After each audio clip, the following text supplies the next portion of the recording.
how important is it for us, maybe at that family level, how important is it for parents to plan or to have a budget for the family?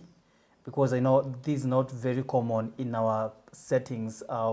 Maybe people who survive in maybe less than $1 a day. Yeah, thank you very much once again. Now, in a family, when you have a parent, maybe mother and father, and your children, it is important that you sit together as a family and discuss your needs. Let children say what their needs are. Let the parents listen to these needs. Then we now to discuss how you want to take care of your needs. If you have a farm, you can say, for our food, we'll get the food from the farm. If you have dairy cows, you can say, we'll sell the milk and then get money to buy food. So you discuss that as a family. So the starting point is that the family unit should discuss together, and children should have an opportunity to express themselves on what their needs are. And the parents should listen to children. Then they agree as a family, these are our needs for the year, or these are our needs for the next 5 years.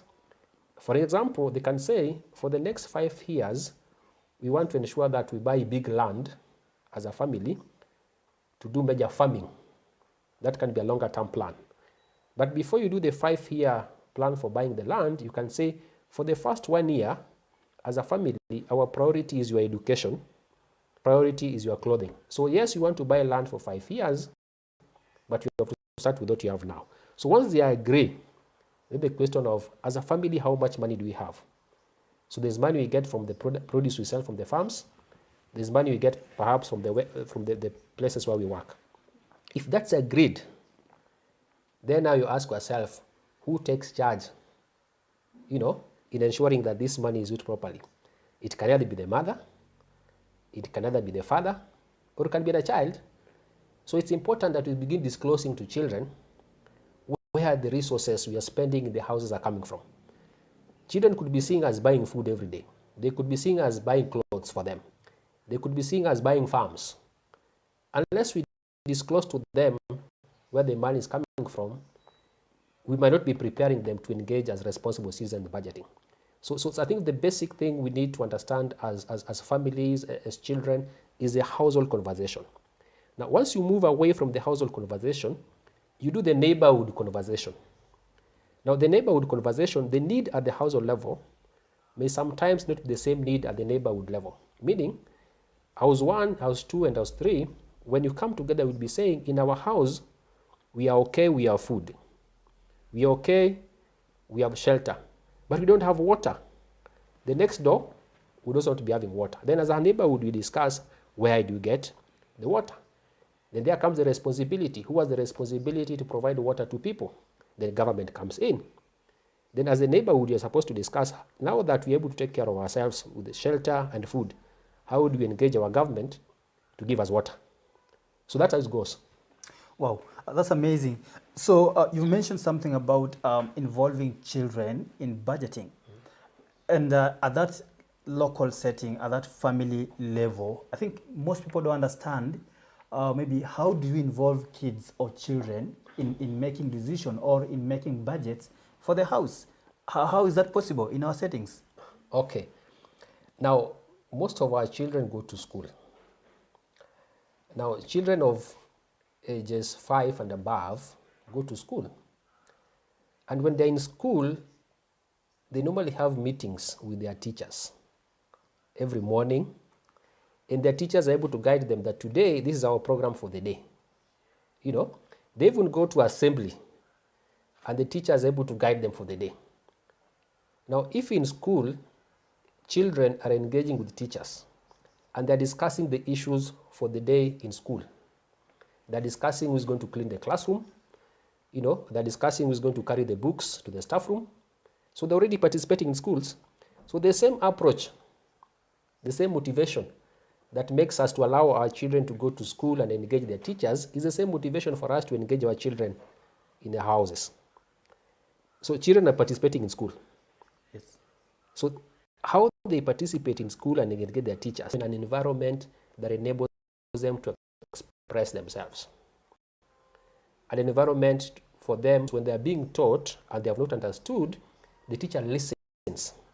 And the child is able to ask a question and the teacher will answer. When you come back to the house, the parent is the teacher. So let the children also be listened to by their parents. Let them ask the question, let the parent listen, and let the parent do what? Wow. So how many parents will allow that to happen in their houses? Okay.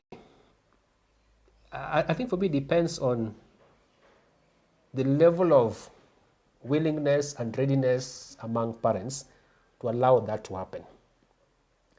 And I still want to go to, are parents and children and guardians having a conversation? Yes, they are having a conversation. But what is it that they're discussing? You know, they're discussing, it's lunchtime. We need to prepare food. They're discussing, it is dinner time. Let us prepare food. That is 10 p.m. Go to bed. They're discussing, it is 6 a.m. school. So there's already a conversation. Now, what we now need to do, we need to move away from the normal, usual conversation and get back to other issues that perhaps over time we have not been discussing with our parents. Now, it starts by parental empowerment. And me, if you have the opinion that parents are not engaging children, then we must empower our parents to engage the children. We must explain to them through sensitization why it is important for them to engage their children. And then we prepare the parents for meaningful engagement with children. Because we might have a risk of preparing children in schools for engagement with the parents, but the parents that are supposed to be engaging are not aware. So as the teachers are helping us to prepare our children for participation and engagement, we have a responsibility in the community to mobilize parents and caregivers to be ready and prepare to engage the children. So both sides must be prepared. But whose responsibility is it therefore? To prepare parents, because the children are being engaged through school and the government has invested on education and therefore children are benefiting. Yeah. So we have to ask ourselves this question: does the government have a program for preparing parents? I don't know. We have a lot of civic education work going on in the country. A lot of civic education work is done by civil society. Yes. NGOs and community-based organizations are educating the citizenry, including parents and guardians, on how to participate and engage with government. Now, the same NGOs and civil society, collectively for that matter, we now need to go an extra mile and say, as we educate our parents to engage government, let us also educate our parents to engage children.